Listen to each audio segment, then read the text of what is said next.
Hello everyone. ഇന്ന് നമ്മൾ discuss ചെയ്യാൻ പോകുന്നത് കളർ ബ്ലൈൻഡ്നെസ്സും ഹീമോഫീലിയ എന്ന് പറഞ്ഞ ഈ രണ്ട് ജനറ്റിക് ഡിസോർഡേഴ്സ് ആണ്. ഇവയെ നമ്മൾ രണ്ടാളെയും ഒരുമിച്ച് ഡിസ്കസ് ചെയ്യാനുള്ള കാരണം എന്താണെന്ന് വെച്ചാൽ രണ്ട് പേരും എക്സ് ലിങ്ക്ഡ് റെസസീവ് ആയിട്ടുള്ള ഡിസോർഡേഴ്സ് ആണ്. സോ ഇവരുടെ പാറ്റേൺ ഓഫ് ഇൻഹെറിറ്റൻസ് സിമിലർ ആയതുകൊണ്ടാണ്.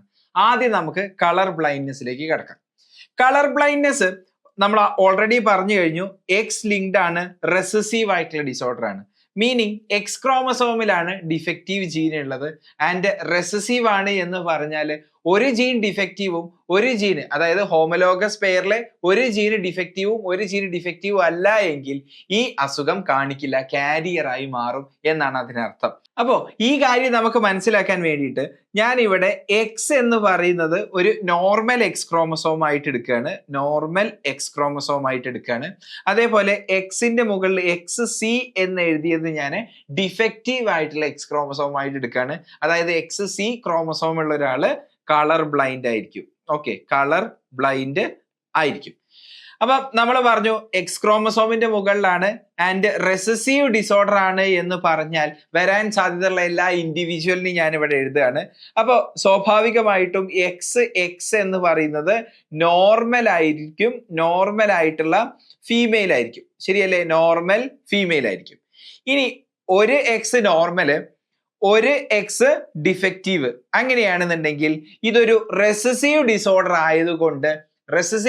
ആയതുകൊണ്ട് ഈ ആള് കാരിയർ ആയിരിക്കും. അതായത് നോർമൽ ഇൻഡിവിജ്വൽ ആണ്, നോർമൽ ഫീമെയിൽ ആണ്. അസുഖം കാണിക്കോ? ഇല്ല. പക്ഷെ ഒരു എക്സ് ഡിഫക്റ്റീവ് ആണല്ലോ, അതുകൊണ്ട് അടുത്ത ജനറേഷൻ, അതായത് കുട്ടിക്ക് അസുഖം കൊടുക്കാനുള്ള സാധ്യത ഉണ്ട്. അതുകൊണ്ട് നമ്മൾ പറയും നോർമൽ ഫീമെയിൽ ആണ് അല്ലെങ്കിൽ കാരിയർ ഫീമെയിൽ ആണ് എന്ന് നമ്മൾ പറയും, അല്ലെ? കാരിയർ ഫീമെയിൽ ആണ് എന്ന് നമ്മൾ പറയും, കാരിയർ ഫീമെയിൽ ആണ്. ക്ലിയർ ആണല്ലോ? യെസ്. ഇനി രണ്ടും ഡിഫക്റ്റീവ് ആണെങ്കിൽ മാത്രമേ ഒരു റെസസീവ് ഡിസോർഡർ അസുഖം കാണിക്കുള്ളൂ, ശരിയല്ലേ? അപ്പം ഈ ആള് മാത്രമേ ഒരു കളർ ബ്ലൈൻഡ് ആയിട്ടുള്ള കളർ ബ്ലൈൻഡ് ഫീമെയിൽ ആവുന്നുള്ളൂ, കളർ ബ്ലൈൻഡ് ഫീമെയിൽ ആവുന്നുള്ളൂ. ക്ലിയർ അല്ലേ? യെസ്. ഇനി നോക്ക്, ഇനി മെയിലിന്റെ കാര്യം പറയാം.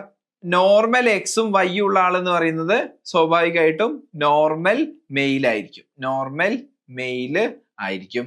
അതേപോലെ ഡിഫക്റ്റീവ് ആയിട്ടുള്ള ഈ എക്സ് ക്രോമസോമും വൈയും വരികയാണെന്നുണ്ടെങ്കിൽ അയാള് കളർ ബ്ലൈൻഡ് ആയിട്ടുള്ള കളർ ബ്ലൈൻഡ് മെയിൽ ആയിരിക്കും. അപ്പൊ ഇവിടെ നോക്ക്, നമ്മള് ഒരു ഇൻഡിവിജ്വലിൽ വരാൻ സാധ്യതയുള്ള എല്ലാ സാധ്യതകളും നമ്മൾ എഴുതി കഴിഞ്ഞു, അല്ലെ? അതിൽ നമുക്കൊരു കാര്യം മനസ്സിലായി. ഒരു ഫീമെയിൽ എന്ന് പറഞ്ഞാല് രണ്ട് എക്സ് ക്രോമസോം ഉള്ള ആളുകളാണ് ഒരു ഫീമെയില്. അതിലെ രണ്ട് എക്സ് ക്രോമസോംസ് മ്യൂട്ടേറ്റഡ് ആണെങ്കിൽ മാത്രമേ ഒരു ഫീമെയില് കളർ ബ്ലൈൻഡ് ആവുള്ളൂ.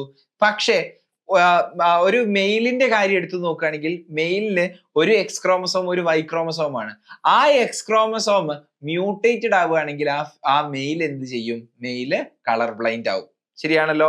അപ്പൊ ഫീമെയിലില് രണ്ട് എക്സ് ക്രോമസോം നോർമൽ ആയാലും ഏതെങ്കിലും ഒരു എക്സ് ക്രോമസോം ഡിഫക്റ്റീവ് ആയാലും അല്ലെങ്കിൽ മ്യൂട്ടേറ്റഡ് ആയാലും അസുഖം കാണിക്കില്ല, ശരിയാണല്ലോ? അല്ലെങ്കിൽ കാരിയർ എന്ന് പറഞ്ഞൊരു കണ്ടീഷനും കൂടെ ഇവിടെ ഉണ്ട്. അപ്പോ ഇതുപോലെയുള്ള അസുഖങ്ങൾ, അതായത് എക്സ് ലിങ്ക്ഡ് റെസസീവ് ആയിട്ടുള്ള ഡിസോർഡേഴ്സ് ഏറ്റവും കൂടുതലായിട്ട് ആർക്കായിരിക്കും കാണാൻ പറ്റുക എന്ന് ചോദിച്ചാല് സ്വാഭാവികമായിട്ടും മെയിൽസിലായിരിക്കും കാണാൻ പറ്റുക. അതിനുള്ള റീസൺ എന്താ? ഒരൊറ്റ എക്സ് ക്രോമസോം മാത്രമേ മെയിലുള്ളൂ. അത് ഡിഫക്റ്റീവ് ആവുകയാണെന്നുണ്ടെങ്കിൽ സ്വാഭാവികമായിട്ടും ആ ആള് കളർ ബ്ലൈൻഡ് ആയി മാറും. അതുകൊണ്ട് തന്നെ ഈ അസുഖം ഏറ്റവും കൂടുതൽ കാണാൻ പറ്റുക മെയിൽസിലാണ്.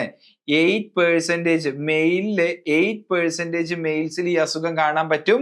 പക്ഷെ ഫീമെയിലില് സിഗ്നിഫിക്കന്റ്ലി ലോ ആണ്. ഫീമെയിൽസിലാണെന്നുണ്ടെങ്കിൽ 0.4% ഫീമെയിൽസിലെ ഈ അസുഖം കാണാൻ പറ്റുള്ളൂ. അപ്പൊ എന്താ കളർ ബ്ലൈൻഡ്നെസ് എന്ന് ചോദിച്ചാല് നമുക്ക് കളർ ഡിസ്റ്റിങ്വിഷ് ചെയ്യാൻ പറ്റാത്ത അവസ്ഥയാണ് കളർ ബ്ലൈൻഡ്നെസ് എന്ന് പറയുന്നത്. അതിൽ ഏറ്റവും കോമൺ ആയിട്ടുള്ള കളർ ബ്ലൈൻഡ്നെസ് ആണ് red green colour blindness. Red green colour blindness എന്ന് പറഞ്ഞാല് നമുക്കറിയാം, നമുക്ക് 3 ടൈപ്പ് കോൺസെൽസ് ആണുള്ളത്. റെഡ് കോൺസെൽസ് ഉണ്ട്, ഗ്രീൻ കോൺസെൽസ് ഉണ്ട് ആൻഡ് ബ്ലൂ കോൺസെൽസ് ഉണ്ട്. ഈ 3 കോൺസെൽസും ഒരുമിച്ച് വർക്ക് ചെയ്യുമ്പോഴാണ് നമ്മൾ ഈ കാണുന്ന എല്ലാ കളേഴ്സും നമുക്ക് കാഴ്ച പോസിബിൾ ആവുന്നത്, നമുക്ക് ആ എക്സ്പീരിയൻസ് പോസിബിൾ ആവുന്നത്. ഇതിലെ ഏതെങ്കിലും ഒരു കോൺസെൽ ഡിഫക്റ്റീവ് ആയി മാറിയാൽ നമുക്ക് ആ കളറ് കാണാൻ പറ്റില്ല, അല്ലെങ്കിൽ ആ കളർ മനസ്സിലാക്കാൻ പറ്റില്ല.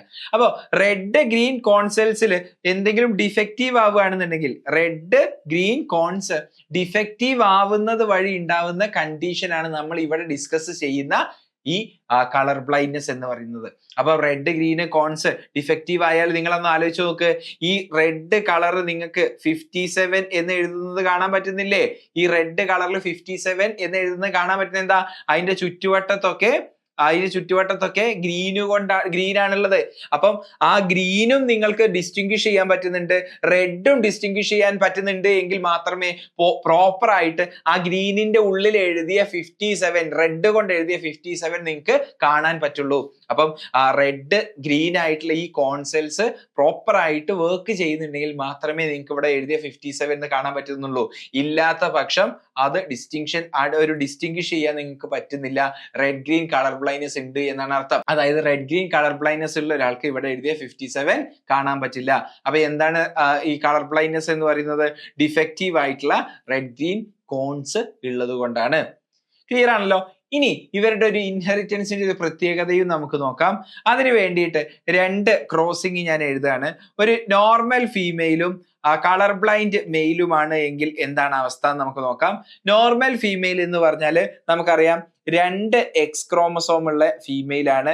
ആൻഡ് കളർ ബ്ലൈൻഡ് ആയിട്ടുള്ള മെയിൽ എന്ന് പറഞ്ഞാൽ 1 എക്സ് ഡിഫക്റ്റീവ്, അതായത് കളർ ബ്ലൈൻഡ് ആയിട്ടുള്ള എക്സ് വൈ ആണ് വരിക. അപ്പം നമുക്ക് അടുത്തത് എഴുതേണ്ടത് ഇവരുടെ അടുത്ത് നിന്നുള്ള ഗമീറ്റ് ആണ്. ഈ ആളെടുത്ത് നോർമൽ ആയിട്ടുള്ള എക്സ് ഗമീറ്റ് മാത്രമേ വരുള്ളൂ. ഇവിടെ 2 ടൈപ്പ് ഗമീറ്റ് ഉണ്ടായിരിക്കും. ഒരു കളർ ബ്ലൈൻഡ് ആയിട്ടുള്ള എക്സ് ഉള്ള ഒരു ഗമീറ്റ് ഉണ്ടായിരിക്കും, അതുപോലെ തന്നെ വൈയും ഉണ്ടായിരിക്കും. ഇനി നമുക്ക് ക്രോസിംഗ് എഴുതാം. എക്സ് എക്സ് സി ആണ് വരിക, ശരിയല്ലേ? X X C. അപ്പം ഈ ആൾ ആരാണ്? ഒരു ഫീമെയിൽ കാരിയർ ആണ്, ശരിയാണല്ലോ? യെസ്. ഇനി അടുത്ത ക്രോസിംഗ് എന്ന് പറയുന്നത് എക്സ് വൈ ആണ് വരിക. എക്സ് വൈ എന്ന് പറയുന്നത് എന്താ? നോർമൽ ആയിട്ടുള്ള മെയിലാണ്, നോർമൽ മെയിലാണ്. ക്ലിയർ? ഇനി അതുപോലെ ഞാൻ വേറൊരു കേസ് എഴുതുകയാണ്.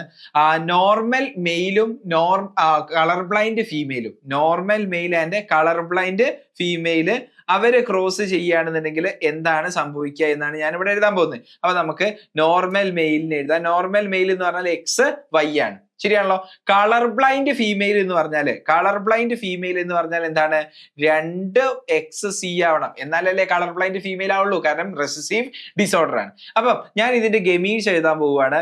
ഇവിടെ എക്സ് എന്ന് പറഞ്ഞ ടൈപ്പ് ഗമീറ്റ് ഉണ്ടാവും, വൈ എന്ന് പറഞ്ഞ ടൈപ്പ് ഗമീറ്റ് ഉണ്ടാവും. ഇവിടെ ഒരേ ഒരു ഗമീറ്റ് ഉണ്ടാവുള്ളൂ, അത് ഡിഫക്റ്റീവ് ആയിട്ടുള്ള എക്സ് ആണ്. ക്ലിയർ? യെസ്.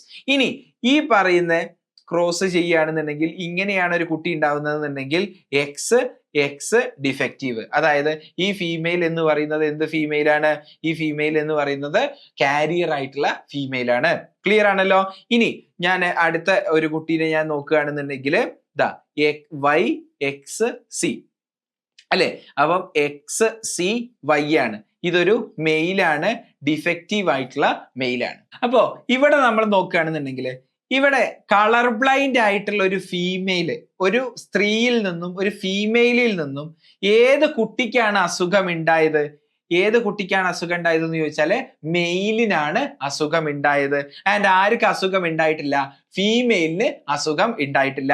അതായത് ഫീമെയിലിൽ നിന്നും മെയിലിലേക്ക് അസുഖം ഇവിടെ പോയിട്ടില്ല. പകരം ആർക്കാ പോയത്? ഫീമെയിലിൽ നിന്നും മെയിലിലേക്കാണ് അസുഖം പോയത്. ഓക്കെ. ഇനി അതുപോലെ തന്നെ നമുക്ക് ഇവിടെ നോക്കാം. ഇവിടെ കളർ ബ്ലൈൻഡ് ആയിട്ടുള്ള ഒരു മെയിലാണ്, ഉണ്ടായത്. കളർ ബ്ലൈൻഡ് ആയിട്ടുള്ള മെയിലിൽ നിന്നും മെയിലിലേക്ക് ഉണ്ടാവുന്ന ആൺകുട്ടിക്ക് അസുഖം പോയിട്ടില്ല. പക്ഷെ ഇവിടെ നോക്കുകയാണെന്നുണ്ടെങ്കിൽ കാരിയർ ആയിട്ടുള്ള ഒരു ഫീമെയിൽ ആണ് ഉണ്ടായത്. ഈ ഫീമെയില് അതായത് നമ്മൾ ഇവിടെ ഉണ്ടായ ഈ ഫീമെയിൽ ഉണ്ടല്ലോ, ഈ ഫീമെയില് ഒരു ആൺകുട്ടീനെയാണ് ഉണ്ടാക്കുന്നത് എങ്കിൽ, ഈ ഫീമെയിലിന് ഒരു ആൺകുട്ടി, അടുത്ത ജനറേഷൻ ഒരു ആൺകുട്ടി ഉണ്ടാവുകയാണെന്നുണ്ടെങ്കിൽ ആ ആൺകുട്ടി എന്ന് പറയുന്നത് ഒരു കളർ ബ്ലൈൻഡ് ആൺകുട്ടിയാവും, ശരിയല്ലേ? അപ്പോ നോക്ക്, ഈ മെയിലിൽ നിന്നും മകള് വഴിയാണ് ഗ്രാൻഡ് സണ്ണിലേക്ക് കളർ ബ്ലൈൻഡ്നെസ് കൊടുക്കുന്നത്, ശരിയല്ലേ? അപ്പൊ ഇവിടത്തെ ഒരു പാറ്റേൺ നോക്ക്. ഇവിടെ ആദ്യം അതായത് ഒരു മെയിലിൽ നിന്നും ഫീമെയിലിലേക്കാണ് അസുഖം കിട്ടുക. ആ ഫീമെയിലിൽ നിന്നും അടുത്ത മെയിലിലേക്ക്, അടുത്ത ജനറേഷൻ മെയിലിലേക്കാണ് അസുഖം കിട്ടുക. മെയിലിൽ നിന്നും അടുത്ത ജനറേഷൻ ഫീമെയിലിലേക്കാണ് അസുഖം കിട്ടുക. അതായത് ഇവിടെ ഒരു ഓൾട്ടർനേഷൻ ഓഫ് സെക്സസ് നമുക്ക് കാണാൻ പറ്റും ഓരോ ജനറേഷൻ കഴിഞ്ഞ് പോകുമ്പോഴും. അത് ഈ അസുഖങ്ങളുടെ അല്ലെങ്കിൽ ഈ ഒരു പാറ്റേണിന്റെ ഒരു പ്രത്യേകതയാണ്. ക്ലിയർ ആണല്ലോ? അപ്പൊ ഇനി ഇതുപോലെ തന്നെയുള്ള ഒരു അസുഖമാണ് കളർ ബ്ലൈൻഡ്നെസ് പോലെയുള്ള എക്സ് ലിങ്ക്ഡ് റെസസീവ് ആയിട്ടുള്ള ഡിസോർഡർ ആണ് ഹീമോഫീലിയ. ഹീമോഫീലിയ, ഈ ഹീമോഫീലിയ എന്ന് പറയുന്നത് നമ്മൾ വിളിക്കും ബ്ലീഡേഴ്സ് ഡിസീസ് എന്ന് വിളിക്കും. ബ്ലീഡേഴ്സ് ഡിസീസ് എന്നാണ് നമ്മൾ ഹീമോഫീലിയനെ വിളിക്കാറുള്ളത്. ബ്ലീഡേഴ്സ് ഡിസീസ് അല്ലെങ്കിൽ മറ്റൊരു പേരുണ്ട് റോയൽ ഡിസീസ്. റോയൽ ഡിസീസ്, ഈ രണ്ട് പേരിലും ഹീമോഫീലിയ അറിയപ്പെടുന്നുണ്ട്. എന്താണ് ബ്ലീഡേഴ്സ് ഡിസീസ് എന്ന് പറയാനുള്ള കാരണം എന്ന് ചോദിച്ചാല്, ഈ അസുഖം ഉണ്ടാവുമ്പം അല്ലെങ്കിൽ ഈ അസുഖത്തിന്റെ സിംറ്റം എന്താ എന്ന് ചോദിച്ചാല്, ഈ അസുഖമുള്ള ഒരാൾക്ക് ഒരു മുറിവ് പറ്റുകയാണെന്നുണ്ടെങ്കിൽ ആ മുറിവ് ഉണങ്ങൂല. നമുക്കറിയാം ഒരു നോർമൽ ഇൻഡിവിജ്വലിന് നമുക്കൊരു മുറിവ് പറ്റുകയാണെന്നുണ്ടെങ്കിൽ വിത്തിൻ സം ഡേയ്സ് അതിന് ഉണക്കം വരും അല്ലെ, ക്ലോട്ടിങ് സംഭവിക്കും. പക്ഷെ ഹീമോഫീലിയ ഉള്ള ഒരാൾക്ക് ബ്ലഡ് ക്ലോട്ട് ചെയ്യില്ല. അതായത് ഒരു ചെറിയ മുറിവ് പോലും ഭയങ്കരമായിട്ടുള്ള ബ്ലീഡിങ് ഉണ്ടാക്കും, ഒരുപാട് ബ്ലഡ് പുറത്തേക്ക് പോകും. നമുക്കറിയാം ബ്ലഡ് ക്ലോട്ട് ചെയ്യാൻ ഒരുപാട് ക്ലോട്ടിംഗ് ഫാക്ടേഴ്സ് ആവശ്യമാണ്. ഏകദേശം 13 ക്ലോട്ടിംഗ് ഫാക്ടേഴ്സ് നമ്മളുടെ ക്ലോട്ടിംഗ് ഫാക്ടേഴ്സ് നമുക്ക് ബ്ലഡ് ക്ലോട്ടിങ്ങിന് വേണ്ടിയിട്ട് ആവശ്യമുണ്ട്. ഇത് കാസ്കേഡ് ആയിട്ടാണ് നടക്കുന്നത്. മൾട്ടിപ്പിൾ സ്റ്റെപ്പുകളിൽ 13 ക്ലോട്ടിംഗ് ഫാക്ടേഴ്സ് ആവശ്യമുണ്ട്. അതിലെ ഒരു ഫാക്ടർ ആയിട്ടുള്ള ഫാക്ടർ 8 എന്ന് പറയുന്ന ഒരു ഫാക്ടർ ഉണ്ട്. ഈ ഫാക്ടർ ഡിഫക്റ്റീവ് ആവുമ്പോൾ അല്ലെങ്കിൽ ഈ ഫാക്ടറിനെ കോഡ് ചെയ്യുന്ന ജീൻ ഡിഫക്റ്റീവ് ആവുമ്പോഴാണ് കോമൺ ഹീമോഫീലിയ അല്ലെങ്കിൽ ഹീമോഫീലിയ എ എന്ന് പറഞ്ഞ കണ്ടീഷൻ ഉണ്ടാകുന്നത്. നമ്മളുടെ NCERT ഡിസ്കസ് ചെയ്യുന്ന ഹീമോഫീലിയ എ ടൈപ്പ് ആണ്, അല്ലെങ്കിൽ കോമൺ ഹീമോഫീലിയ എന്ന് പറഞ്ഞ ടൈപ്പ് ആണ്. അപ്പൊ ഈ ഫാക്ടർ 8നെ കോഡ് ചെയ്യുന്ന ജീൻ ഉള്ളത് എക്സ് ക്രോമസോമിലാണ് എന്നുള്ളത് നമുക്ക് മനസ്സിലാക്കാൻ സാധിക്കും. ഓക്കെ, അപ്പൊ എക്സ് ലിങ്ക്ഡ് റെസസീവ് ആണ് എന്ന് പറഞ്ഞാൽ എന്താ അതിന്റെ അർത്ഥം? ഇവിടെ ഞാൻ XH എന്ന് പറയുന്നത് ഒരു നോർമൽ ആയിട്ടുള്ള എക്സ് ക്രോമസോമും XH എന്ന് പറയുന്നത് ഞാൻ ഇവിടെ ഒരു ഹീമോഫീലിക് ആയിട്ടുള്ള എക്സ് ക്രോമസോമുമാണ് എടുക്കുന്നത് എന്ന് വിചാരിക്കാം. അപ്പം റെസസീവ് ആയിട്ടുള്ള ഡിസോർഡർ ആണ് ഇത് എന്ന് പറഞ്ഞാൽ XH എന്ന് പറയുന്ന ഫീമെയിൽ റെസസീവ് ഡിസോർഡർ ആയതുകൊണ്ട് തന്നെ ഈ ഫീമെയിൽ എന്തല്ല, ഡിസീസ്ഡ് അല്ല, അഫക്റ്റഡ് ആയിട്ടുള്ള ഫീമെയിൽ അല്ല. ഈ ആളെന്ന് പറയുന്നത് ഒരു കാരിയർ ആയിട്ടുള്ള ഫീമെയിൽ ആണ് എന്നാണ് അർത്ഥം. നോർമൽ ആണ്, കാരിയർ ആണ് എന്നാണ് ഇതിനർത്ഥം. ക്ലിയർ ആണല്ലോ? അപ്പൊ കളർ ബ്ലൈൻഡ്നെസ് പോലെ തന്നെ ഈ അസുഖവും ഉണ്ടാവുന്നത് ഏറ്റവും കൂടുതൽ ആർക്കായിരിക്കും? ഏറ്റവും കൂടുതൽ മെയിൽസിലായിരിക്കും, ഫീമെയിൽസിൽ കുറവായിരിക്കും. കാരണം 2 എക്സ് ക്രോമസോമും ഡിഫക്റ്റീവ് ആയാൽ മാത്രമേ ഫീമെയിൽസിൽ ഈ അസുഖം കാണിക്കുന്നുള്ളൂ. ഇനി ഒരു ഫീമെയിൽ അഫക്റ്റഡ് ആവുക എന്ന് പറയുന്ന ഒരു കണ്ടീഷൻ, ഒരു ഫീമെയിൽ അഫക്റ്റഡ് ആവണമെന്നുണ്ടെങ്കിൽ ഞാൻ ഇവിടെ കാണിക്കുകയാണ്. ഒരു ഫീമെയിൽ അഫക്റ്റഡ് ആവണമെന്നുണ്ടെങ്കിൽ രണ്ടും എക്സ് സ്മോൾ എച്ച് എന്ന് വരണം.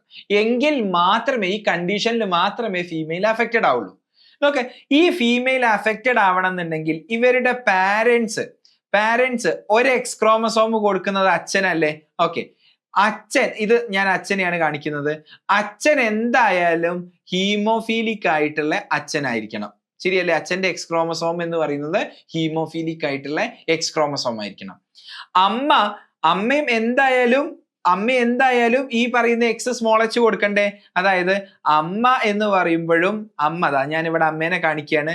അമ്മ ഒന്നെങ്കിൽ എക്സ് സ്മോൾ എച്ച് ആയിരിക്കണം, അതായത് അമ്മ ഒന്നെങ്കിൽ ഹീമോഫീലിക് ആയിരിക്കണം, അല്ലെങ്കിൽ അമ്മ കാരിയർ ആയിരിക്കണം. അതായത് ഒരു ഹീമോഫീലിയ ഉള്ള ഒരു പെൺകുട്ടി ഉണ്ടാവുക എന്ന് പറഞ്ഞാല് ആ പെൺകുട്ടിയുടെ അച്ഛൻ ഹീമോഫീലിക് ആയിരിക്കണം, ആൻഡ് ആ പെൺകുട്ടിയുടെ അമ്മ അറ്റ്ലീസ്റ്റ് കാരിയർ എങ്കിലും ആയിരിക്കണം. ആ പെൺകുട്ടിയുടെ അമ്മ കാരിയറോ അല്ലെങ്കിൽ അസുഖമുള്ള ആളോ ആയിരിക്കണം. എങ്കിൽ മാത്രമേ ഇവിടെ ഒരു പെൺകുട്ടി ഹീമോഫീലിക് ആവുള്ളൂ. ശരിയാണല്ലോ? അപ്പൊ ഒരു ഹീമോഫീലിയ ഉള്ള പെൺകുട്ടി ജനിക്കുക എന്ന് പറയുന്നത് അത്രയും റെയർ ആയിട്ടുള്ള സംഭവമാണ് എന്നാണ് പറയുന്നത്. കാരണം അങ്ങനെ ഒരു പെൺകുട്ടി ജനിക്കണം എന്നുണ്ടെങ്കിൽ അച്ഛൻ ഹീമോഫീലിക് ആവണം, അതുപോലെ അമ്മ അറ്റ്ലീസ്റ്റ് കാരിയർ ആയിരിക്കണം. ഇനി ഈ അച്ഛന് ഇങ്ങനെ ഒരു ഹീമോഫീലിയ ഉള്ള ഒരു മെയിൽ ആണെന്നുണ്ടെങ്കിൽ ആ ആള് unviable in the later stages of life എന്നാണ് പറയുന്നത്. അതായത് ഒരുപാട് കാലം ജീവിച്ചിരിക്കില്ല എന്നാണ് അർത്ഥം. അഡൽട്ട്ഹുഡ് വരെയൊന്നും ജീവിച്ചിരിക്കില്ല എന്നാണ് പറഞ്ഞതിന്റെ അർത്ഥം. അപ്പൊ സ്വാഭാവികമായിട്ടും കുട്ടിയെ ഉണ്ടാക്കാനുള്ള പ്രായമാവില്ല. അതുകൊണ്ട് തന്നെ ഈ പറയുന്ന ഒരു പെൺകുട്ടി ജനിക്കുക എന്ന് പറയുന്നത് ഒരു റെയർ ആയിട്ടുള്ള സംഭവമാണ് എന്നാണ് പറയുന്നത്. പക്ഷെ അത് ഒരു പരിധി വരെ ഇന്നത്തെ കോണ്ടെക്സ്റ്റിൽ ശരിയല്ല. ഹീമോഫിലിക് ആയിട്ടുള്ള മെയിലിന്റെ ലൈഫ് എക്സ്പെക്ടൻസി നോക്കുന്ന സമയത്ത് അതൊക്കെ ഭയങ്കരമായിട്ട് കൂടിയിട്ടുണ്ട്. 77 years ഒക്കെ ജീവിച്ചിരിക്കലുണ്ട്. ആവറേജ് ലൈഫ് എക്സ്പെക്ടൻസി പറയുകയാണെങ്കിൽ മോർ ദാൻ 60 years ഒക്കെ ഹീമോഫിലിക് ആയിട്ടുള്ള ഒരു മെയില് ജീവിച്ചിരിക്കുന്നുണ്ട്. അതിനുള്ള ട്രീറ്റ്മെന്റ് എന്ന് പറയുന്നത് ഫാക്ടർ 8 എന്ന് പറയുന്ന ക്ലോട്ടിംഗ് ഫാക്ടർ ഇല്ലാത്തതാണല്ലോ പ്രശ്നം. അപ്പൊ ആ ഫാക്ടർ 8 നമ്മൾ ഡോസ് ചെയ്തുകൊണ്ട് നമുക്ക് ആ പേഷ്യന്റിൽ കൊടുത്തുകൊണ്ട് ഈ പേഷ്യന്റിനെ സർവൈവ് ചെയ്യിക്കാൻ പറ്റും. അപ്പൊ NCERT പറയുന്ന ആ കാര്യമാണ് ഞാൻ പറഞ്ഞത്. അത് ഇന്നത്തെ കോണ്ടെക്സ്റ്റിൽ അത്ര വാലിഡ് ആയിട്ടുള്ള കാര്യമല്ല.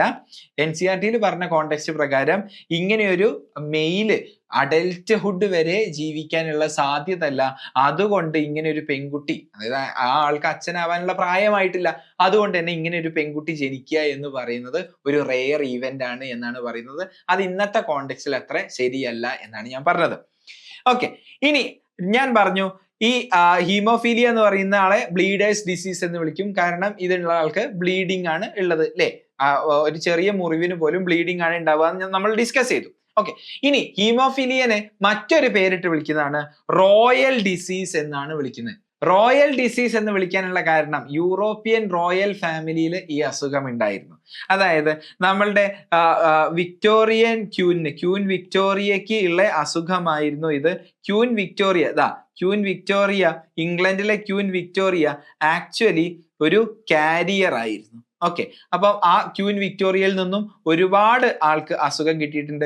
അതിൽ നിങ്ങൾ നോക്കുകയാണെങ്കിൽ മനസ്സിലാവും പ്രീഡോമിനന്റ്ലി ആർക്ക് തന്നെയാണ് അസുഖങ്ങളൊക്കെ കിട്ടിയത്? ആൺകുട്ടികൾക്കാണ് അസുഖങ്ങൾ കിട്ടിയത്. ഫീമെയിൽസ് കാരിയർ ആയി കണ്ടിന്യൂ ചെയ്യാണ്. ആ ഒരു നമ്മൾ അവരുടെ പെഡിഗ്രി അനലൈസ് ചെയ്യുകയാണെങ്കിൽ മനസ്സിലാവുക. ഈ ക്യൂൻ വിക്ടോറിയയിലെ രാജകുടുംബത്തിൽ നിലനിന്നിരുന്ന ഈ അസുഖമായതുകൊണ്ടാണ് ഈ അസുഖത്തിന് നമ്മൾ റോയൽ ഡിസീസ് എന്നും പേരിട്ട് വിളിക്കുന്നത്. ക്ലിയർ ആണല്ലോ? ഇന്നത്തെ ക്ലാസ്സിലൂടെ നമ്മൾ ഡിസ്കസ് ചെയ്തത് കളർ ബ്ലൈൻഡ്നെസ്സും ഹീമോഫീലിയയും രണ്ട് എക്സ് ലിങ്ക്ഡ് ആയിട്ടുള്ള റെസസീവ് ഡിസോർഡേഴ്സ് ആണ്. അതിനെക്കുറിച്ച് കംപ്ലീറ്റ്ലി മനസ്സിലായിട്ടുണ്ടെന്നുണ്ടെങ്കിൽ നിങ്ങൾ ഈ വീഡിയോ ഒന്ന് ലൈക്ക് ചെയ്യുക. ഇതുപോലെയുള്ള വീഡിയോസ് മിസ് ചെയ്യാതിരിക്കാൻ വേണ്ടിയിട്ട് നിങ്ങൾ ഈ ചാനൽ സബ്സ്ക്രൈബ് ചെയ്യുക. നിങ്ങൾക്ക് ഉപകാരപ്രദമാണ് എന്ന് തോന്നുന്ന ഫ്രണ്ട്സിലേക്കും ഈ വീഡിയോ ഒന്ന് എത്തിച്ചു കൊടുക്കുക. അടുത്ത ക്ലാസ്സിലൂടെ നമുക്ക് വീണ്ടും കാണാം. Thanks for watching.